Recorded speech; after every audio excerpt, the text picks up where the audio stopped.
गणपति बप्पा मोरिया। आप सबका स्वागत है मेरे चैनल में। आप सब कुशल मंगल से होंगे, मैं यही ईश्वर से प्रार्थना करती हूँ। नए साल की शुरुआत जिस प्रदोष व्रत से हुई थी वह अब जनवरी महीने की दूसरी बार पड़ेगा। माघ मास में पड़ने वाले प्रदोष व्रत की तारीख महादेव की पूजा के लिए उत्तम मानी जाती है। प्रदोष काल का समय, पूजा विधि, धार्मिक महत्व के बारे में अब मैं आपको बताती हूँ। सनातन परंपरा में भगवान शिव को कल्याण का देवता माना गया है, जो जल्द ही अपने भक्तों की साधना आराधना से प्रसन्न होकर कृपा बरसाते हैं। शिव साधना के लिए जिस त्रयोदशी तिथि या फिर कहे प्रदोष व्रत को उत्तम साधन माना गया है, उसी व्रत से साल 2026 की शुरुआत हुई है। देवों के देव महादेव की पूजा से जुड़ा जनवरी महीने का दूसरा और माघ महीने का पहला प्रदोष व्रत अब पड़ेगा। प्रदोष व्रत की पूजा के लिए प्रदोष काल का समय, विधि और इसका धार्मिक महत्व इस प्रकार से है। पंचांग के अनुसार जनवरी महीने का दूसरा व्रत 16 तारीख को पड़ेगा, क्योंकि माघ मास के कृष्ण पक्ष की त्रयोदशी तिथि 15 जनवरी 2026 को रात्रि 8:16 से प्रारंभ होगी और 16 जनवरी को 2026 की रात 10:21 में समाप्त होगी। अतः ऐसे में यह प्रदोष व्रत 16 जनवरी 2026 को रखा जाएगा। चूंकि यह प्रदोष व्रत शुक्रवार के दिन पड़ रहा है, इसीलिए इसे शुक्र प्रदोष व्रत कहा जाएगा। इस दिन भगवान शिव की पूजा के लिए सबसे उत्तम माने जाने वाले प्रदोष काल की पूजा का जो शुभ मुहूर्त है वो है 16 जनवरी 2026 की शाम को 5:43 से 8:19 के बीच का।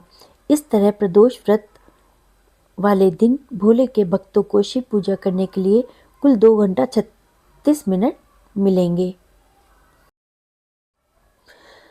हिंदू मान्यता के अनुसार प्रदोष व्रत करने वाले साधक को प्रातःकाल सुबह जल्दी उठ के स्नान दान करने के बाद सबसे पहले प्रदोष व्रत को विधि विधान से करने का संकल्प लेना चाहिए।